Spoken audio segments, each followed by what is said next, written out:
Students, सबक मुलम्मा हाजरा मसरूर के अफ़सानों के मजमूए सब अफ़साने मेरे से लिया गया है। अफ़साना उस फ़र्ज़ी कहानी को कहते हैं जो मुख्तसर, दिलचस्प और वाक़याती लिहाज से ज़िंदगी के किसी पहलू पर रोशनी डाले। इसके किरदार फ़र्ज़ी होते हैं लेकिन हकीकी नज़र आते हैं। इसकी तवालत इतनी होती है कि एक ही नशिस्त में इसे पढ़ा जा सकता है, यानी एक ही दफ़ा बैठ के इसको ख़त्म किया जा सकता है। और वहदत तासुर इसकी एक बड़ी खूबी होती है, यानी एक बहुत अच्छा तासुर छोड़ता है, एक बहुत अच्छा इसमें हमें सबक मिलता है। अब ये कहानी मुलम्मा जो है इसी तरह से दो किरदारों पर मुहित है। इसके किरदार भी फ़र्ज़ी हैं, लेकिन जब ये कहानी आप पढ़ेंगे तो आपको ऐसा ही मालूम होगा जैसे ये हकीकत पर मबनी हो।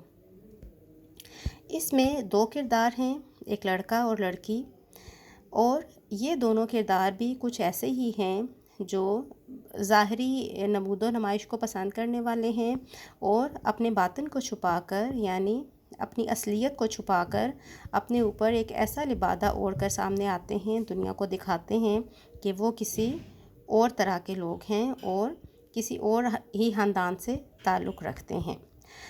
अब इस कहानी में जो लड़की है वो एक गरीब घराने की है जिसके वालिद इंतकाल कर गए हैं। उनके चचा ने ही उनको पाला है। अब चचा बीमार हैं और उनकी अयादत के लिए उसने ट्रेन पर सफ़र करना है, जाना है उनसे मिलने के लिए।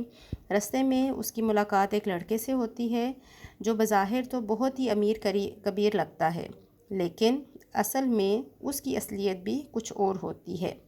और इस कहानी में जब इन दोनों की असलियत एक दूसरे पर खुल जाएगी तो दोनों ही शर्मिंदा होंगे, दोनों को ही शर्मिंदगी का सामना करना पड़ेगा। कहानी कुछ इस तरह शुरू होती है। वो रेलवे टिकट घर के सामने स्याह रेशमी बुर्के में लिपटी खड़ी थी।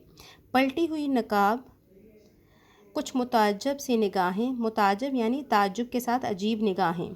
रात के 11:30 बज चुके थे। गाड़ी के आने में सिर्फ 15 मिनट बाकी थे, लेकिन टिकट घर की खिड़कियां अब तक बंद थीं।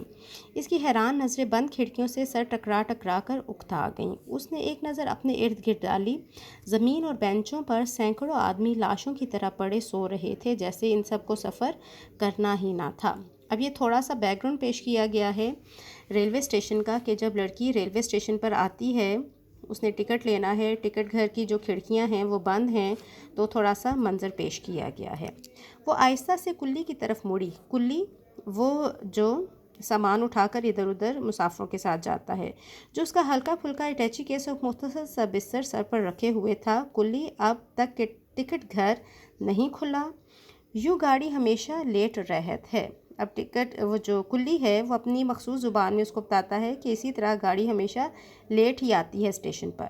कुल्ली अपनी धुंधली सी तन्हा आंख उसकी खूबसूरत चेहरे पर गाड़ दी और जैसे उसकी दूसरी फूटी हुई आंख का धंसा हुआ पपोटा अपनी बेमायगी पर फड़कने लगा। अब कुल्ली जो है उसका ज़ाहरी जो वो है उसको बताया गया है कि वो एक आँख से माजूर है, एक आँख से वो देखता है और जिसकी वजह से वो अपने आप को कम हैसियत समझने लगा। तो कहाँ बैठूँ मैं, वो जैसे अपने आप से ही सवाल कर रही थी। उसने एक बार फिर करीब पड़े गरीब इंसानों पर अपनी नज़रें बिखेर दीं। यहीं बैठ जाओ, यहाँ। इसे ऐसा महसूस हुआ कि उसका रेशमी बुर्का, खूबसूरत चेहरा और नफीस सामान गरीब कुल्ली की नज़रों में कोई हकीकत नहीं रखता।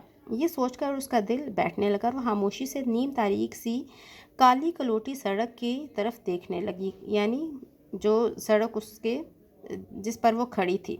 इस पर इक्का दुक्का चरख चूं करते हुए यक्के की मैली चिमनियों वाली बत्तियों से कसीफ सी रोशनी निकलकर सड़क पर रेंग रही थी। अब ये सड़क का मंजर पेश किया जा रहा है क्योंकि रात का ज़्यादा टाइम हो गया था।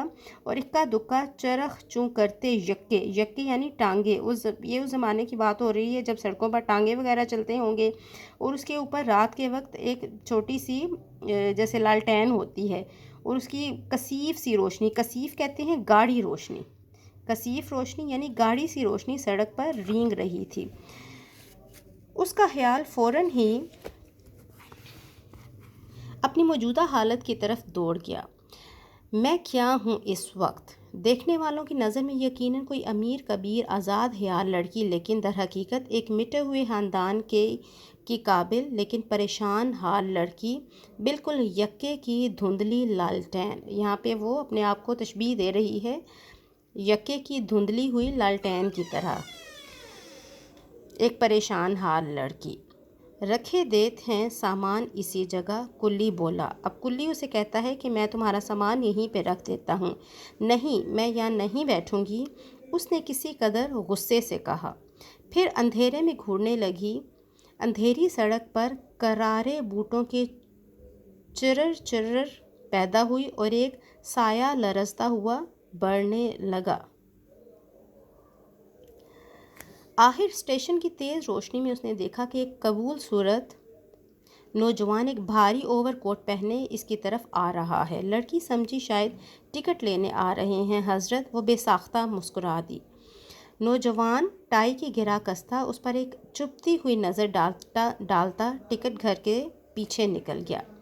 لڑکی کے کھلے ہوئے لب سکڑ گئے۔ ہوگا کوئی امیر زادہ بھلا، وہ 3rd کلاس کا ٹکٹ لینے کیوں آئے گا؟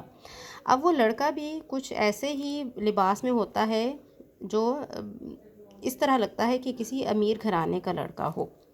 پھر ہم سامان رکھ کے جائت ہیں۔ کلی پھر اس لڑکی سے مخاطب ہو کر کہتا ہے کہ میں سامان رکھ کر جا رہا ہوں۔ کلی لڑکی کی خاموشی سے جھنجھلا کر بولا۔ وہ اس کی خاموشی سے تنگ آ جاتا ہے۔ بکو مت، میں یہاں ہرگز نہ بیٹھوں گی، وہ اونچی آواز میں بول اٹھی۔ اچانک وہی نوجوان ٹکٹ گھر کے پیچھے سے نکل آیا۔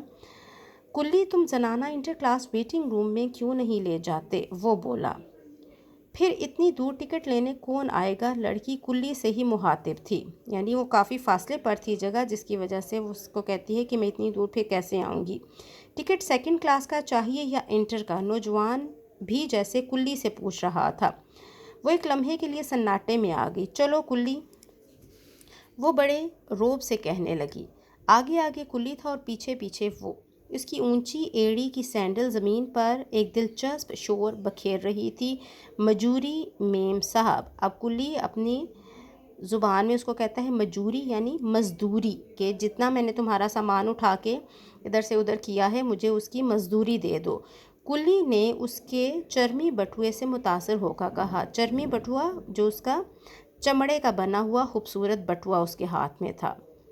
ابھی نہیں ملیں گے پیسے؟ وہ سنگار میں اس کے سامنے کھڑی جنوری کی کپکپا دینے والی سردی میں رومال سے پیشانی پونچھ رہی تھی۔ کاہے؟ یعنی کیوں؟ وہ کلی کہتا ہے کیوں مجھے ابھی نہیں پیسے ملیں گے؟ کلی کے موٹے موٹے ہونٹ لٹک گئے۔ اکٹھے لے لینا، سمجھے تم؟ گاڑی پر سامان بھی رکھوا دینا، اور دیکھو جیسے ہی ٹکٹ گھر کھلے مجھے بتانا آ کر، پیسے زیادہ ملیں گے۔